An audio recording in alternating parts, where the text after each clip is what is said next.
Sir I will start my in cab and air brake test, ठीक है, automatic truck का Utah के हिसाब से, तो दोनों मैं हिंदी पंजाबी मिक्स ही करके बोलता हूँ।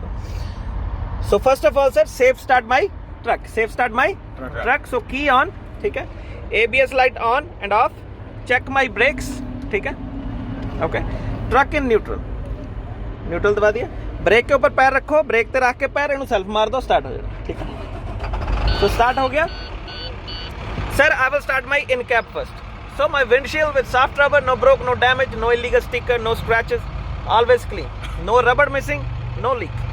Windshield wiper washer, no broke, no damage, no blade missing, no nut bolt missing, working good, stored properly, है ना, no leaks. Both side mirrors, no broke, no damage, no illegal sticker, no scratch, always clean. Adjust to the driver and stand properly secured with the frame, ठीक है, या nut bolt side जितना भी बोला। वो तो बाद आ गए my 4 gauges sir. My water temperature no more than 200 degrees. My oil pressure between 40 to 60 psi. Okay, थोड़ा लो है, सो ओके, डजंट मैटर, तुसी 40 to 60 रीडिंग देनी है, ठीक है, मैं खड़ा है, हाँ। So my oil pressure between 40 to 60 psi, my voltage meter between 12 to 16 volt, and my governor should cut out about 125 psi। और प्राइमरी गेज दसनी हमेशा नंबर 1 वाली, ठीक है। अच्छा, all my gauges are operating to normal level and all gauges are in good condition, no broke, no damage, no broke, no damage, कह दो सारियां कवर हो गई, ठीक है। वो तो जितने भी सोचा है, जितने भी स्विच है सब ने कर देना है और सब में नो ब्रेक डैमेज बोलना है, ठीक है। पहला आप इजी ऑन इजी ऑफ कर दे, उनके अंदर नहीं ब्रेक डैमेज कह दिया करो, ठीक है। So my left indicator no break, no damage, working good. Right indicator no broke, no damage, working good. 4-वे flasher no broke, no damage, working good. Wiper and washer इन्हों बटन ਨੂੰ अंदर दब के छड़ दो, बस आ चल के बंद हो जाना आपे। No broke, no damage, working good, ठीक है। हेडलाइट का बटन आया थले, 3 बटन इधरले बन्ने दे विचों आ वाला हेडलाइट दा हो गया, ठीक है, बैच वाला लाइट बनी हुई है उत्ते, ये हुंदी लो बीम, ठीक है, ये लो बीम हुआ है। तो headlight sir low beam and high beam वही है जो अपने गाड़ियों में हुआ है, सिंपल सीधी अपने फ्लैश सा मार के आ करके ऐसे। No broke, no damage sir, both working good. City horn no broke, no damage, working good, बजा के दिखा दिया। हाईवे हॉर्न बजा के दिखा दिया। No broke, no damage, no leak, working good. ये कहना नो लीक जरूरी है, पता ही है तुम लोगों ने सारे, ठीक है। अच्छा, उसके बाद मैं इधर आ जाओ, आ 3 सोचा इन्हों के विचों पहले पंखे ना ऑन करेंगे। अगर पखा बंद रह गया तो 2 पॉइंट कट हो जाने, पहला पखा ऑन करना। तो my fan on sir, fan चला लिया, that's it. Heat and cool sir किया, इदा हाथ अगे करके चेक कर लो, ब्लोअर चलता है। No broke, no damage sir, working good. मैं डीफ्रॉस्ट का साइन आ होंगे, भाफ जी जी बनी है ना, डीफ्रॉस्ट चलाई, अगे हथ करो इदा। No broke, no damage sir, working good. फिर फैन होर चला लो, no broke, no damage sir, इतना चेक करना मोरे, no broke, no damage sir, working good, ठीक है।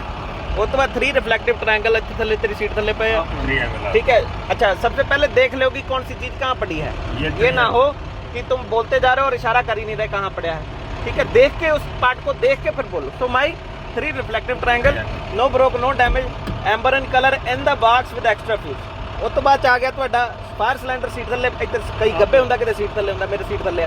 No broke, no damage, secure with the floor, up to date, up to level, no pin missing, no leak, ठीक है। उसके बाद में सीट बेल्ट आ जाएगी, सीट बेल्ट को लगा के लेके खींच के ला के लगा लो। उसके बाद इजी अप्लाई, इजी रिलीज या इजी ऑन इजी ऑफ करके no rip, no cut and secure properly, खींच के देख के सिक्योर प्रॉपर्ली कर दो और सीट बेल्ट को लगी रहने दो, अपने लगा लो, उसको उन्होंने ला के रख लो, लगी रहने दो।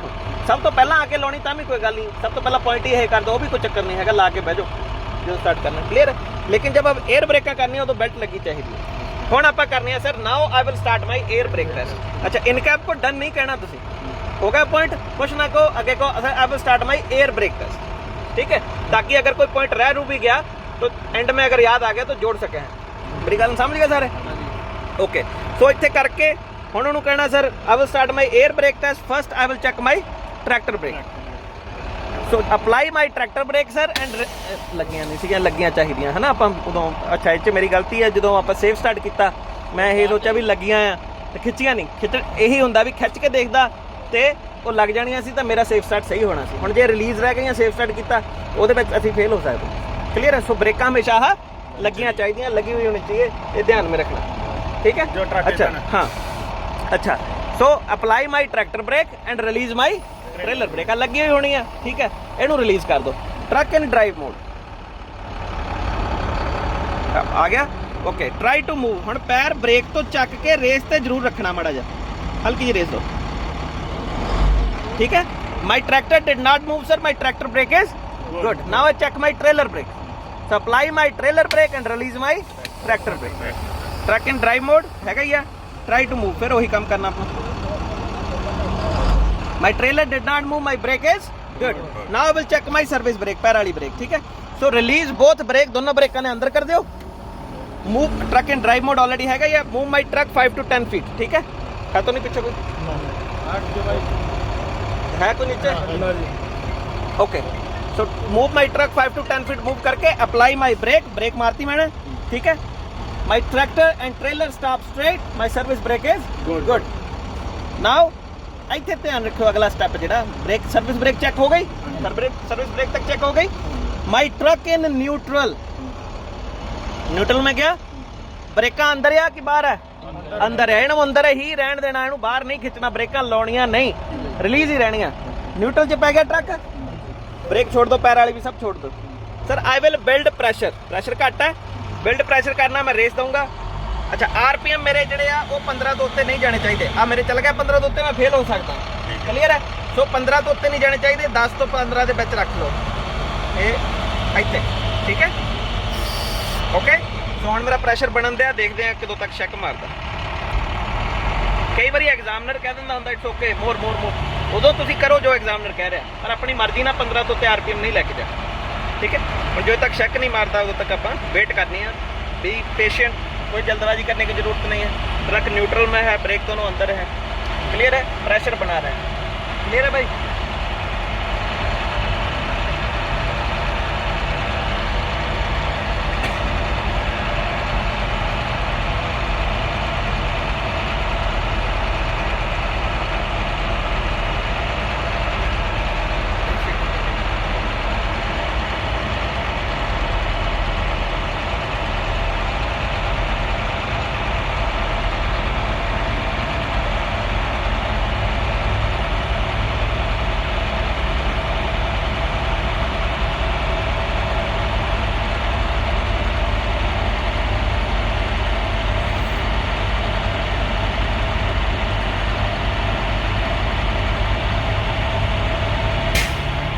चेक बज गई ठीक सुन गई सबने okay my pressure is full sir by chance मान लो शीक मिस भी हो गई कैसे पता लगेगा शीक ना ही पता लग गया तो कितना पता लगू प्रेशर फुल है उस केस में इसको गिनो 7 8 10 सेकंड तक 1001 1002 करके कि मेरी सुई चढ़ रही है कि नहीं एक बार चढ़नी बंद हो गई 10 सेकंड तक गिना कि नहीं चढ़ रही इसका मतलब प्रेशर फुल ठीक है क्लियर है गल मेरी सो पहली गल तो चेक बज गई सानू पता लग गया इत्थे कुछ नहीं होर करना हुण सारा कुछ जिद्दां सीगा उद्दां ही रहण देना nothing don't have to touch brake नहीं लाउणी कुछ नहीं इदां ही ब्रेकां अंदर रहणियां ट्रक न्यूट्रल च प्रेशर बन गया इंजन ऑफ ट्रक बंद हो गया की ऑन वापस कर दो सारे मीटर चल पड़ेंगे की ऑन करी मीटर चल दिए सारे ठीक है देख रहे हो सारे सुइयां चल पड़ी ध्यान में रखना इंजन ऑफ की ऑन इत्थे हुण बोलो sir I will start my 1 minute no air leak test I will start my 1 minute no air leak test sir मैं इसमें बोल दो क्या करना है उसने की करन लगे हैं अभी दसो क्लियर है so sir in this test my truck should not leak more than 4 psi in 1 minute 1 minute में 4 पॉइंट से ज्यादा लीक ना होनी चाहिए हवा 1 मिनट से 4 पॉइंट से ज्यादा लीक नहीं होनी चाहिए okay now sir press my brake आ देखो सुई हैगी 120 के आसपास है ना प्राइमरी गेज जेडी है तो मैं ब्रेक दबनी sir I press my brake कस के दबी पूरी दब देनी जोर ला के आ सुई मेरी थल्ले आ गई पहला रोकने का वेट